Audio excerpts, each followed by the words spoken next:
Após ter feito o laboratório de observação de código, deve ter surgido diversas dúvidas na sua cabeça, né? Porque nós estamos envolvendo ali ponteiros e vetores.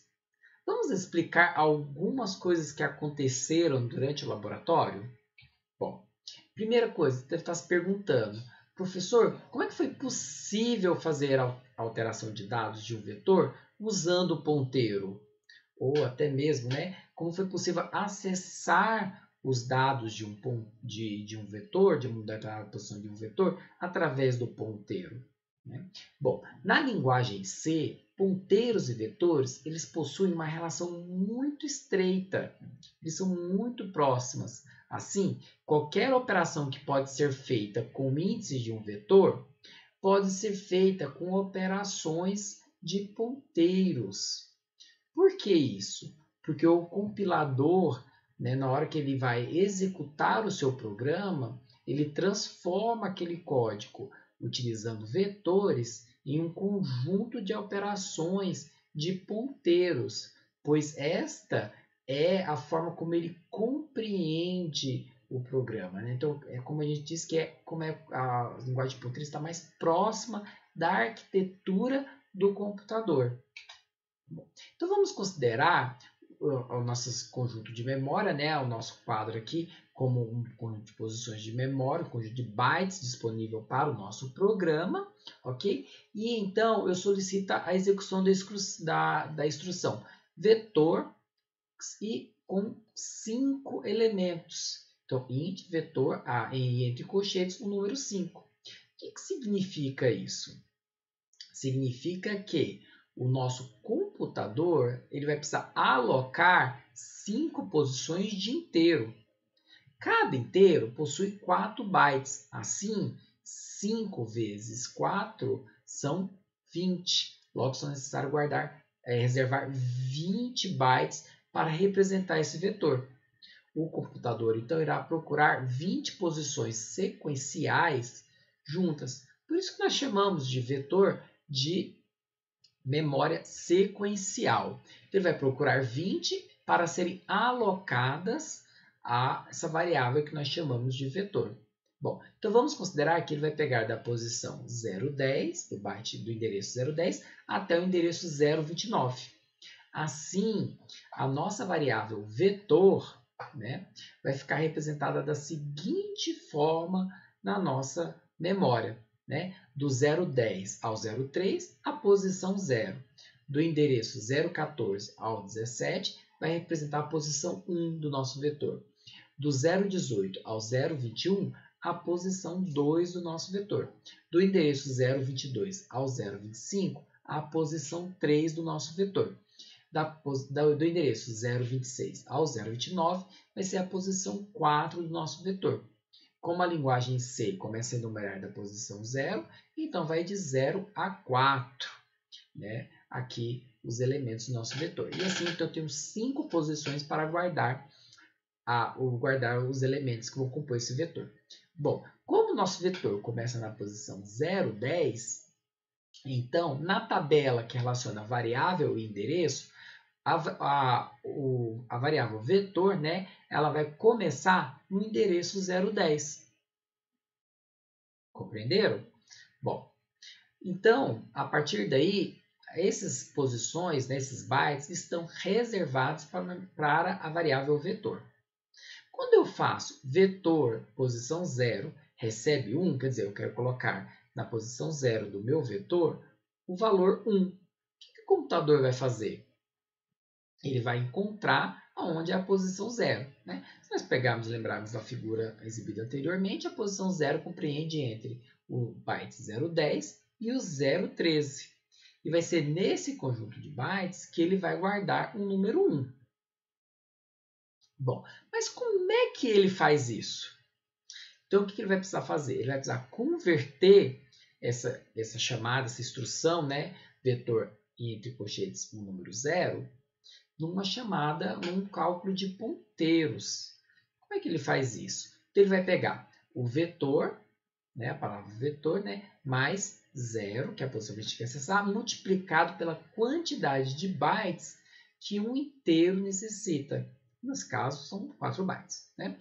Bom, a variável vetor, né, ela começa no endereço 010, que vai pegar, na verdade, o 010 mais o 0, né, porque é a posição que a gente quer é a posição 0, multiplicado por 4 bytes, porque são 4 bytes para cada inteiro. Fazendo esse cálculo, 010 mais 0 resulta no endereço 010. Quer dizer, então, o seguinte, que a partir da posição 010 e os 4 bytes, né, desde a posição 010, referenciam a primeira posição do nosso vetor. E vai ser lá que ele vai guardar o número 1. Bom, vamos mais um exemplo para ver se para compreender melhor. Bom, então aqui nesse segundo ele quer o seguinte: guarde o número 2 na posição 1 do nosso vetor. A gente sabe visualmente, né, conforme eu mostrei em figuras anteriores, em que a posição 1 varia do 0,14 ao 0,17. Mas como é que ele calcula para encontrar isso? Ele vai ter então que transformar essa chamada, essa conjunto de instruções, né, vetor abre colchetes 1, fecha colchetes, né, no endereço correspondente, que no caso seria no 0,14. Como é que ele vai fazer isso? Bom, então ele vai pegar o vetor, o endereço inicial do vetor, mais qual é a posição? A posição é 1, multiplicado pela quantidade de bytes que são necessários para representar um inteiro. Bom, convertendo isso no que então? Olha, o vetor, o endereço dele é 010, a posição inicial do nosso vetor. Então, 010 mais a posição 1 que eu quero acessar, então o número 1, multiplicado por 4. Com isso, vira o quê? 010 mais 4, que é o quê? 014, que é onde ele vai colocar, então, o valor 0002, ou seja, a partir do byte de endereço 014, né, mais 4, que é o byte 017, ele vai colocar então este número 002.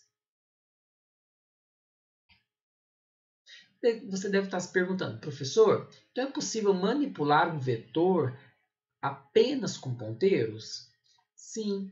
Vamos ver o exemplo, né, que até mesmo nós já abordamos um pouquinho no laboratório, né? O nome de um vetor, então, ele representa o endereço do primeiro elemento da memória. Bom, então, o que nós podemos dizer? Se eu quero acessar vetor, a posição 0 do meu vetor e atribuir 1, como é que eu posso converter isso? Asterisco, abre parênteses, vetor, fecha parênteses, igual a 1. Significa o quê, então? Que o número 1 vai ser guardado no endereço de memória apontado por vetor, que é a posição 0. Agora, se eu quiser colocar valores na posição, né, por exemplo, aqui o valor 1 na posição 1 do meu vetor, como é que eu tenho que fazer? Bom, então eu vou ter que atribuir o 1, então igual a 1 do lado de cá, aonde? Onde um ponteiro, né, aonde estiver apontando, né, no que? No endereço do vetor mais uma posição adiante. Então veja que esse elemento 1 aqui virou 1 aqui. Ora, se eu quiser então atribuir o valor 5 à segunda posição do meu vetor, como é que eu tenho que fazer então? Olha, eu quero alterar o valor da posição, então asterisco, abre parênteses. Aonde, né? Então, a partir do endereço inicial do meu vetor, então vetor mais duas posições adiante, porque eu quero acessar a posição 2 do meu vetor. Fecha parênteses, recebe 5. Então, com isso daqui, ele vai guardar o número 5 na segunda posição do meu vetor. Bom, agora você deve estar se perguntando, então, professor, então posso mudar o endereço de um vetor ao fazer então, a seguinte conjunto de instruções? Int vetor 1, declarado com 5 elementos, e o vetor 2 declarado com 10 elementos. Eu poderia fazer vetor 1 recebe vetor 2? Porque isso é possível de fazer se as variáveis vetor 1 e vetor 2 fossem ponteiros, ou apenas com vetor 1 sendo ponteiro.